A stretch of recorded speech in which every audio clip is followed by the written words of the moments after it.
It's time to start asking the really hard questions about electric vehicles after Ford said that they were going to write down $19.5 billion in the fourth quarter to basically move out of the electric vehicle space and pull back some of that investment, make an all-in bet on not only internal combustion engine vehicles, but also hybrids as well. So are EVs dead? That's really the question that I think investors should be asking right now, because two of the most valuable automakers in the world today are electric vehicle companies, Tesla and Rivian.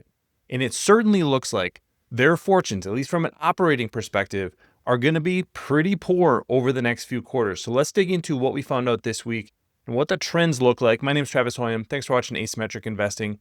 Please subscribe here on YouTube for all my content. And of course, check out my newsletter, Asymmetric Investing. And if you want more video content from me, I do have memberships here. I'm going to be putting up an interview with one of Robinhood's executives later this week. That's going to be members only. So check that out if you want more from me, including AMAs on an almost weekly basis for members. Let's dig into what we found out from Ford, because that was the big news of the week. This is the press release that Ford put out. You can see the way they're framing it is that they're pushing towards profitability. But the big thing is these EV related charges that you see up here.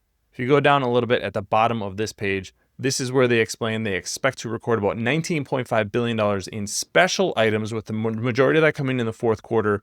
And then there's going to be cash effects of about $5.5 billion in 2026 and 2027. Now, their core business looks to be doing relatively well. They did raise their guidance.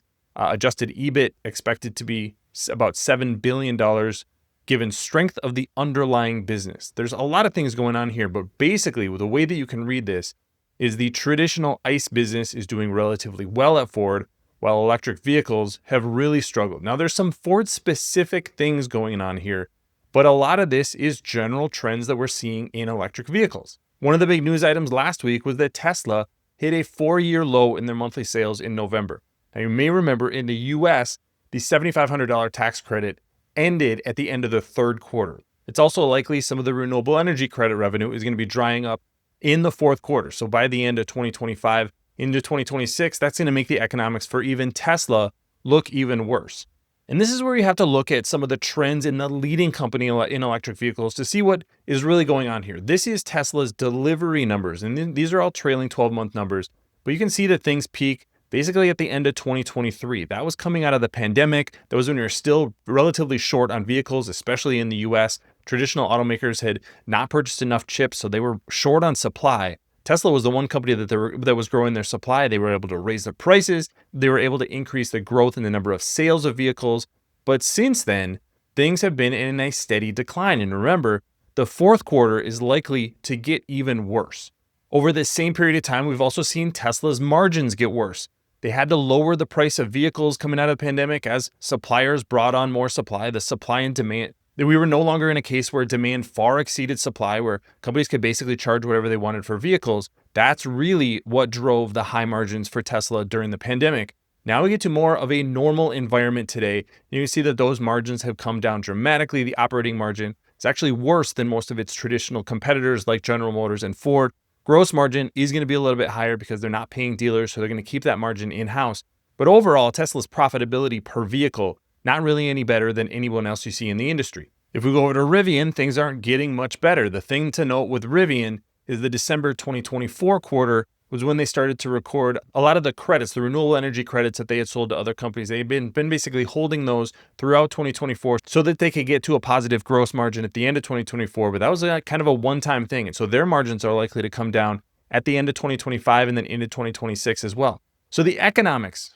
So what we're seeing from pure electric vehicle companies, Tesla and Rivian, is that the economics are not great.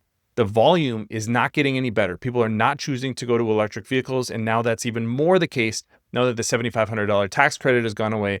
So the demand just isn't there for increasing supply, particularly at traditional automakers who are doing just fine selling ICE vehicles.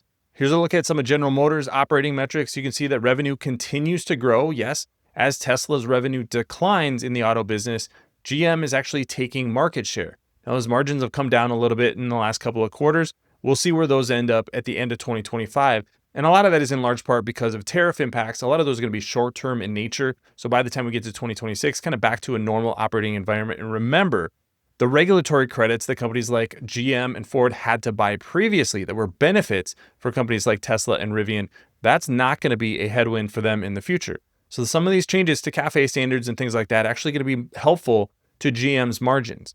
You're seeing some similar things at Ford. Ford continues to grow their revenue, not a lot, but just steadily quarter after quarter. The margins are pretty solid. They've got positive cash flow coming from the business, especially if you take out some of the investment they've been losing in the electric vehicle business. This could be a pretty attractive operating company, assuming that the market doesn't shift to electric vehicles. And that, I think, is the big takeaway from right now.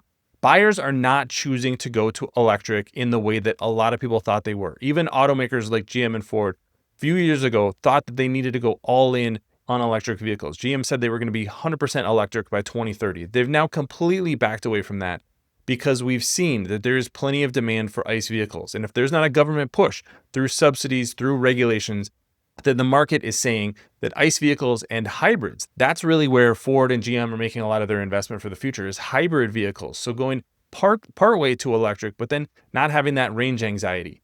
That's where they think the sweet spot in the market is. And the operating results are telling us that Ford and GM are making the right calls here. We will see what the results look like for Tesla and Rivian, but it doesn't look like the fourth quarter is going to be good for them. And 2026 looks pretty rough as well. Don't know what's going to happen with the stocks. From an operating basis, Ford and GM heading in the right direction. Rivian and Tesla got a lot of headwinds over the next couple of years. Let me know what you think about the future of electric vehicles. Is there a future? Is there a future for EV stocks? Leave those comments in the comments section below. And like I said, check out memberships here on YouTube if you want to know what I'm buying every single month, and also some premium content that's going to be exclusive to those memberships. Love to have you as part of that community. Thanks for watching, everybody. We'll see you here next time.